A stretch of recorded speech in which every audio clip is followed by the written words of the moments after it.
wrap up our brief foray into the world of language by considering language from a very different point of view. And in this instance, we're talking about work that I actually do. This is the field that I actually work in. I mentioned I was a phonetician, but of late, in the last 15 years or so, I've been studying a peculiar form of language, which we'll discuss here. It's chant. Now, we've seen that there are very many aspects to language, and we've seen the predominant approach taken since the Second World War, casting language as an abstract system full of rules and so on, with names like French and German. And that way of thinking about language, while it's very conventional and often very useful, shouldn't distract us from the fact that there are many other aspects to language that are not captured there. Underlying that view of language is the computational theory of mind.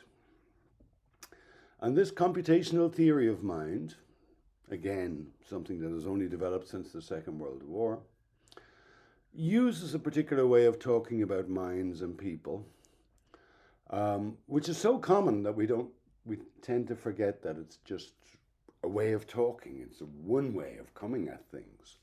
In particular, it treats conversation as if that were the main place where language happens, and as if in a conversation I was formulating meanings in my secret little mind and then turning them into sounds, which I pass, or writing, which I pass to you. And then you were decoding it in your secret little minds. Now, we don't have secret little minds. You can see that it's a bit of a metaphor. It's a way of thinking. But underlying that is this view of message passing, that communication, or whatever it is we're doing in language, is all about passing messages from speakers to listeners, from writers to readers. While that's very useful, it does leave out a lot. And it's to the lot that it leaves out that we're now turning. We're going to get away now from the idea that when we speak about language, we're speaking about something called French or English, and we're speaking about an abstract system with formal machinery like syntax. Very many of us linguists in the last sort of 20 years have moved beyond that to look at language in a more richly empirical way, taking account of the role of, for example, gestures. You'll notice when I'm talking here, my hands are always flapping about the place. And we do this in conversation too. We gesture all the time. We gesture even when we're talking on the phone and the other person can't hear us. Blind people gesture when they talk. And it's been found that if you make people sit on their hands so that they can't gesture, they have greater difficulty finding words. So gesture seems to be really important in this. I'm only talking about hand gesture here. Another thing that's left out of that abstract treatment of language is the role of the eyes. The eyes are fully engaged when we're talking. Now, we can talk without using our eyes. We can talk over the phone, for example. But when we're in a conversation face to face, it's worth looking at who looks at whom when. There's lots to be discovered there. We've mentioned the role of joint attention, paying attention to something jointly. Now, the formal generative approach to language doesn't concern itself with such matters at all, and yet we've seen they might be very, very important. We've also seen that in the generative approach, this system called language is extracted from any context in which it happens. So as we turn to other ways of thinking about language, we'll be paying a lot of attention to context. If you remember, the difference between pragmatics and semantics was that pragmatics studies meaning that arises when words are used in a particular context for particular purposes. Quite different from semantics, which is often abstract land. So there's lots of other sides to language. Maybe we need a different word. Some of us have felt that. It's not catching on. But those of us who like to draw this distinction sometimes use the word languaging to emphasize that we're talking about a lot of different things that don't all add up and resolve into one system with a name like French or German. So that's of some use. So as we leave behind this idea that language is concerned with English, French, Thai, we're still interested in, we share a lot of concerns with people who study language in that way. One thing that we're particularly interested in is, where did language come from? A question we visited here before. Now, if we start to think about languaging rather than syntax and so on, it becomes immediately clear that we're talking about something which is vastly older than writing, many, many, many thousands of years older than writing, something that happened to one species rather than another, and we've seen that human language has hugely affected us and is radically different in some respects from other forms of animal communication, but we have to understand it in an evolutionary or in a biological or in a deep time framework as well. Notice that when we were treating language abstractly with syntax and morphology and so on, we were concerned with the questions people were asking were, is this grammatical, is this not grammatical? Are these permissible sequences of sounds, are these not permissible sequences of sounds? Now you can play that game, and it's a very useful game to play, but when we consider the long history in which language arose as a form of biological communication, that kind of thinking makes no sense, because there's no obvious system, like English or French, most of the time in which people have been chattering to each other. So when we try to understand what happened to us rather than the chimpanzees, it's languaging that we need to turn to rather than generative linguistics.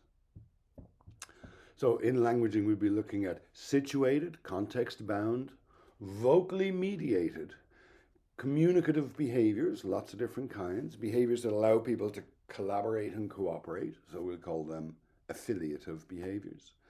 And these somehow gave rise to the human social world, with all its attendant problems. Let's have a look at a time scale here. What I've shown there, the green line, is approximately, I've indicated 50,000 years, which is a low, very conservative estimate for the time span in which humans have been using what we clearly recognize as language that comes together with culture and human ways of life. Now, language, of course, doesn't leave any fossils, as we've noted, but our evidence here comes from recognizing, for example, the formation of settlements, towns, villages, cities, the use of various forms of technology, all the way from fire through to decorative arts, the use of beads, the presence of music. Although music also doesn't leave fossils, we have found very, very, very old bone flutes, for example. So we can look back at least 50,000 years, and others would push that much further out. At least 50,000 years in which it looks like people have been languaging in a very, very human way. Now, the red line there shows the amount of time in which writing has been in the world. That's the documenting the emergence of writing in Mesopotamia some 5,500 years ago. But writing itself developed slowly and was only done by a few people. It was always a very elite profession. In ancient Egypt, the scribes were very important people, but certainly reading and writing wasn't something the general population did. And it wasn't until the inventing of the printing press in the 1400s that widespread literacy even became a possible thing. That's the little blue line there. Once you have widespread literacy, you can get people to obey rules, and you can set up institutions that say that's right and that's wrong. And you can develop this idea that there are well-defined systems like English and French. But for nearly all of this time, all of languaging has been done face to face using the voice only. So we're here dealing with spoken communication, not something that can be treated in the same way as writing. So I hope you can see that considering the timescales involved, generative linguistics is going to be of absolutely no use in understanding what happened to our species. Now, the generative linguists would disagree with this very clearly, but I'm going to make that claim. My own work is concerned with languaging which is older than writing. We don't know how old it is. You can call it chanting. You know what chanting is, but I'm going to call it joint speech. And joint speech has a great advantage to it. Unlike many of the topics we'll be talking about in this module, you actually know when you've got an example of it. Nobody's ever found a mind, but finding joint speech is easy. You're in the presence of joint speech if there are multiple people making the same sounds at the same time. Okay, so we can just take that little definition, go out and have a look. Where do people make the same sounds at the same time? And it turns out they engage in this behavior in really interesting and very important situations. That's the context, you see. The making sounds bit is the reason that we're looking at specific contexts, but those contexts are what we're asking about now. What we find is, oh, look at all that joint speech going on in the temples and churches. Prayer and ritual always feature joint speech. Oh, there's a bunch of joint speech that's not in the temple. Look, it's in protest. Wherever people protest, they chant. Oh, there's a load more joint speech over there in the football stadia. In some sports, not all sports, chanting is a absolutely crucial, very, very old part of how you engage in that sport. Now, if you think that language is only about message passing, then nothing here makes any sense whatsoever. But clearly, we're using our voice as a spoken behavior. As I said, it's older than writing, for reasons I'm not going to go into here. And these situations that we met here are quite charged. There's a lot we'd like to understand about human social development, human social formation, the grounding of human societies, the grounding of human identities. That seems to be particularly present when people are doing this chanting business, this joint speech business. So we find it in ritual and prayer. We find it in law courts. People swear oaths publicly. When you become a naturalized citizen of Ireland or many countries, you stand up in public, raise your hand, and swear an oath publicly. It has to be done in public. We mentioned protest and sports. We do this spontaneously. If you go to a school playground, you may find a child being bullied, and there's a ring around that child, and the bullies are chanting at the child, nye, nye, nye, nye, nye, or similar. So these activities, they're not all institutionally organized, like bullying is not institutionally organized, but they are found in pretty much every human society. Another one that I've actually left off here is primary school education. In primary schools across the world, regardless of whether you're being schooled in a Western European mode or you're in a Islamic madrasa in Pakistan, your primary school will involve chanting. And there's a very interesting use of chant, by my definition of joint speech, which we're all familiar with and we don't even think about, but it's a little ritual that we all take part in, and that's singing happy birthday to someone. You're familiar with the situation. Someone's got their birthday and we all bring out the cake and we sing happy birthday. Everyone joins in. It would be kind of rude not to join in. It's really important that this be done. It's a ritual celebrating the birthday of an individual, and it's very, very widespread behavior. So there's lots here to understand. The funny thing about this is that it makes you look at things that originally seem completely distinct and makes you look at them together and say, oh, I wonder what they have in common. So take this, for example. We're going to first of all Haha, I'm going to play you a prayer from Hail County Mary, Cork. full of grace, the Lord is with thee. Blessed art thou among women, and blessed is the fruit of thy womb,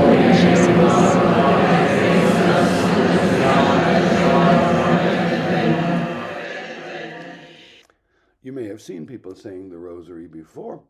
Some of it was joint speech, some isn't. We're not worried about that. What we're asking here, we know the sounds aren't magic, but what people are doing is somehow very important. And if you're saying the rosary, that's very important for the nun's life. But usually we think that belongs in the domain of religion and something the nuns do, and so we're not, most of us aren't interested. But what we're asking here is, what does it have?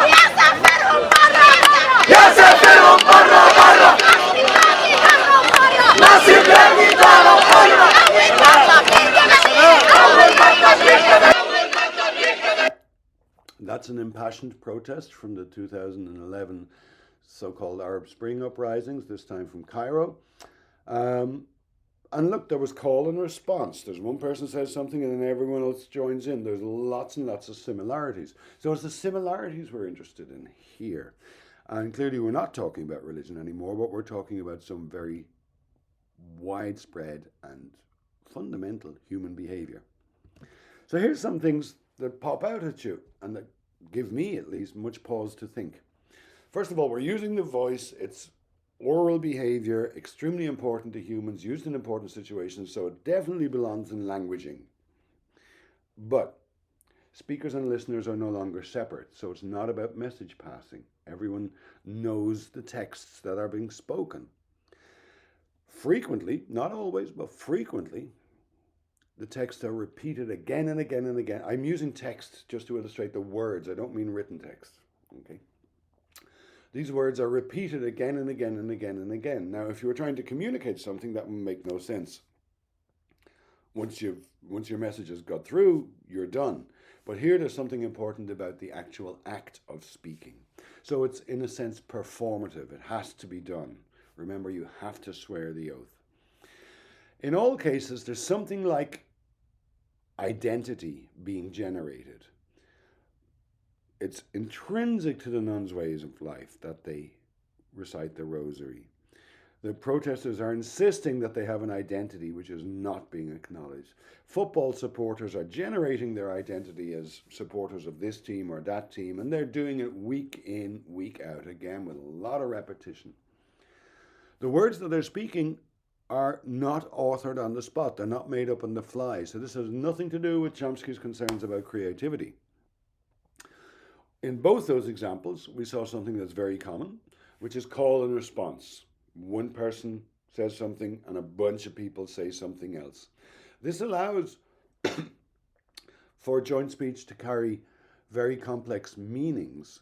For example, in a religious ritual like the Mass, there may be a complicated bit of the text, of the liturgical text, which the priest says solo, but then everyone joins in, Amen.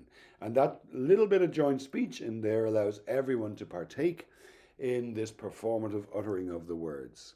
Amen is an example of a generalized assent, and you can get the same thing in a protest march when someone makes a political speech on stage and everyone else goes, hell yeah! So again, we're not talking about religion, we're talking about something that shapes the form of religion and protest and sports and lots of other things. And another funny thing when you look at a lot of this is that we find examples which are quite musical, we find examples which are definitely not musical, and we find everything in between. Now I leave it up to you to decide whether Happy Birthday is musical or not. It's usually sung in 47 keys all at once, out of time. Nobody goes home and listens to their recordings of their favorite renditions of Happy Birthday, and yet we call it a song. So while a generative linguist would see language here, music there, nothing in common, here they're completely mixed up. And there's all kinds of things to be found once you go looking. Here's a nice example of a recurring pattern that proves very, very stable.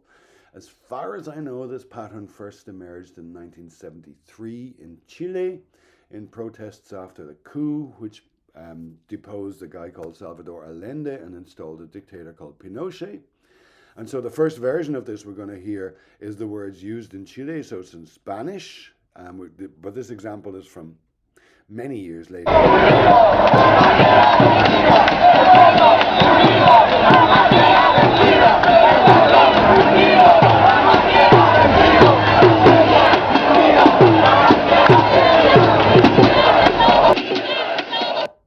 That protest chant is in Spanish. It's El pueblo unido jamás será vencido. Excuse my poor Spanish pronunciation, but it means the people united will never be defeated. But that was a rousing chant that was found widespread use. And we see it cropping up again. We see that pattern, that chant pattern, that is the boom, boom, boom, boom, boom, boom, boom. Here's a bunch of students in Dublin protesting about their education. No ifs, no buts, no education cuts. No ifs, no buts, no education cuts. The people united will never be defeated. I mentioned the tragically misnamed Arab Spring uprisings of 2011. Here's another example of that from Cairo with the chant that became the central chant of that distributed.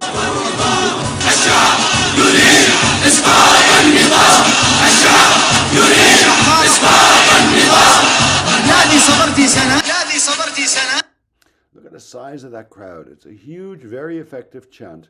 It's in Arabic this time, Ashab Yurid Isqat al-Nizam, which means the people demand the fall of the regime. And that became very, very widespread, and most people didn't notice that it's using this pattern that we know at least from 1970s Chile. You find it in Cairo. Here it is once more, the same Arabic chant from the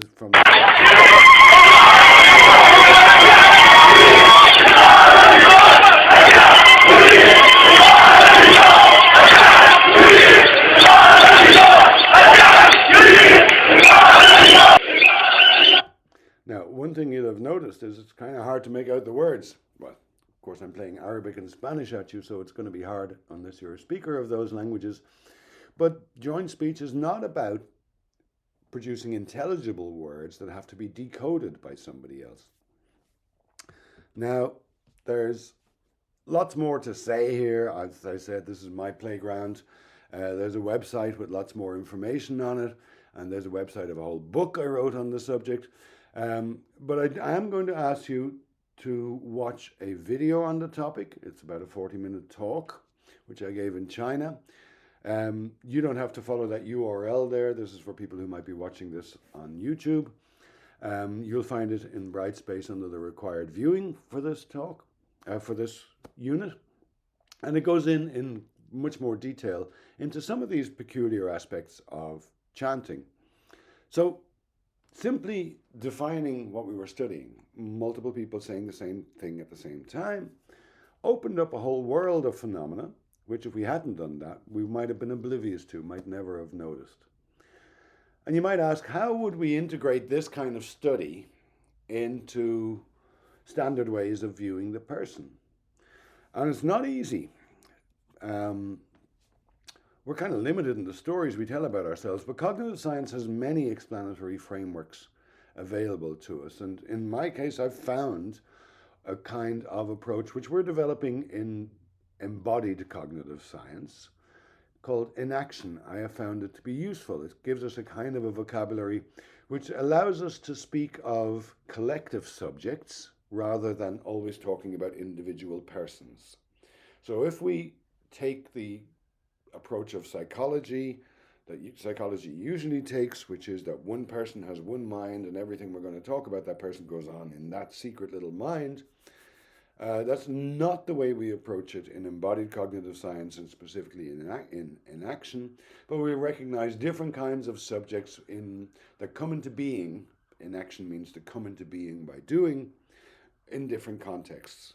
So in this way, what we are doing when we are chanting is enacting our identity as nuns, as Man United supporters, as protesters, and all kinds of everything in between. So that wraps up our little foray into language. As you can see, it's a topic that opens up in many ways. It's been hugely important in the computational theory of mind, and specifically generative linguistics has been the field that has got entangled with philosophy of mind there. But I hope you see that there's very many other things to say, and we don't have any single clean definition of language.